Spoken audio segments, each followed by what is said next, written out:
acoustic guitar. I started playing the stuff that I'm kind of doing now when I was probably 13 maybe. I think I had my first gig, I was 15, it was about 2 years ago now, and then after that it's kind of an addiction. Well, there was like 3 people there, and I think one of them was my dad, but it was still terrifying. I had never sang on a stage, never sang with a microphone really, so it was completely different from singing in my bedroom and just kind of playing songs that year. It was a big step, but I think I kind of came away from it and I really enjoyed it despite there not being many people there. But yeah, and I carried on. Yeah, I mean, there's always troubles now, like getting gigs and stuff, like emails get ignored and people kind of, the money's a big thing, like that's a big struggle, being able to have the money, because obviously like not all gigs are paid, which is understandable, but they're the main struggles really, and I think overcoming them, you've just got to keep trying, try the next person until someone bites really. I'd never really heard of the whole BBC Introducing thing at the time. I think my school teacher at the time recommended it to me, so I did. And that was it. Like, he told me I should, and I did, and Dean ended up playing that first song on the radio, and then it's kind of just been an automatic thing. Whenever I've got any music out, I'll send it in to Dean, and hopefully he likes it and plays it. Taylor Swift on the beat and Shake It Off. Hello, Dean Jackson here, the Supreme team along in just a few moments to say hello to you for this Saturday night. So I'm a producer and presenter for BBC Introducing, which is a platform which works across the whole of the BBC actually and supports unsigned, undiscovered and under the radar musicians. So new artists will send music in via the BBC Introducing website, and I get to listen to it and decide whether it's played on local radio here on BBC Radio Nottingham or across the East Midlands, and then forward it on to my colleagues on national radio at Radio 1, 2, 6 Music, 1Extra, the Asian Network, all of those, as well as the festival stages for the following summer.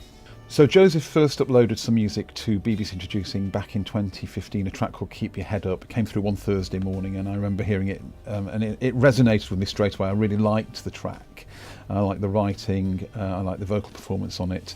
And I remember reading the biography and seeing that Joseph was still very young. I couldn't quite believe it because it was such an accomplished track. Just to explain, how did it feel when you received an email or message from Dean saying he's going to play Keep Your Head Up on the BBC Introducing?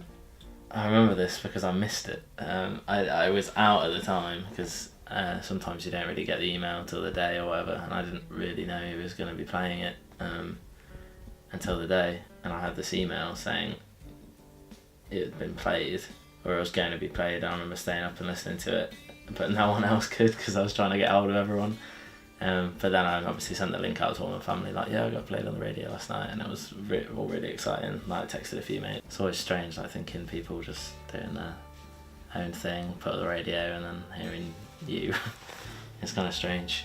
So the Saturday that we played Keep Your Head Up for the first time, it was really interesting to see the response, because straight away we started getting emails and text messages from people who'd never heard of Joseph before. Well, why would they? It was the first time on the radio.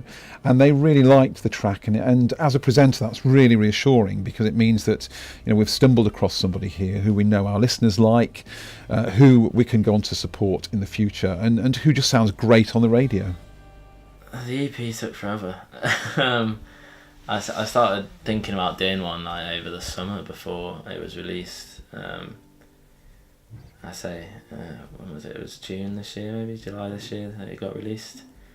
Yeah, it was a long process. I decided I wanted to do it. That was the main thing. And I kind of had songs written at the time that I had in mind, but by the time it actually got to recording it, I'd written a bunch of new songs and I kind of scrapped everything, and I'm Nervous was the last song I wrote for it. I wrote that like a month before I went into the studio to start work on it. But really it just started off as an idea, like, I think I should probably get some music out, because Keep Your Head Up isn't really a good representation of what I'm doing now. And yeah, it was kind of just a natural thing that I messaged Fraser, who did all the production and mixed it and worked with me in the studio on it. And he seemed excited by it, and we went and we did it, and it happened. And so, like, what was it like playing the Nottingham Contemporary? What was that event like to you? Yeah, it's always good doing a kind of headline show. I mean, the last one I did like that was at Rough Trade in Nottingham, and Matt, who supported me then, also supported me at Nottingham Contemporary. but it was kind of hard to choose a venue for it. Contemporary worked out really well. And despite there was loads of other stuff going on in Nottingham on that day, and I kind of got there, and I was there for most of the afternoon. I think, is anyone going to turn up? Probably it was a free show, so I had no ticket sales or anything like that. But when I got to it, it was an amazing night, and it was a really good night of music, and a lot of friends came down, a lot of people that I didn't know, and people bought the CD, and I couldn't have asked for anything better really for that release. It was a pretty perfect night, I think, as far as they go. Comparing the Nottingham Contemporary gig to that first one where it was 3 people, one of which was your dad, how would you compare that progression to that? Yeah, it's pretty insane really. Obviously I'm still quite young, so I'm still kind of taken aback by it all. I haven't been doing it very long.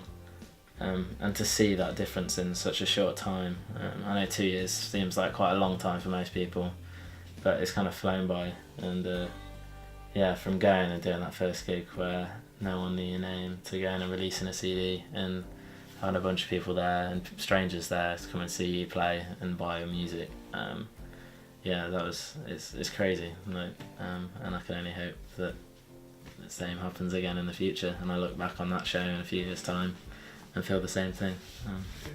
Really, I just want people to enjoy what I'm doing, and as many people to enjoy what I'm doing as I am. I think for people to see what I'm doing in the same way that I perhaps see my favourite bands or whatever, or favourite artists. I think that's the main goal, just make people feel something and connect with what I'm doing in the same way that I do with the people that I look up to. It's always very difficult to talk about anyone's potential as a musician because there's always a huge slab of luck involved. And also his style, because he's very young still, and we don't know what he's going to be doing in 5 or even 10 years' time, and that will determine exactly where he will end up and how many downloads he'll end up selling, the sort of gigs he plays. But certainly all of the facets are there in place for him to become a star. So I stand by my quote of he's a star in the making. I don't know where I am and I, but that's a good thing.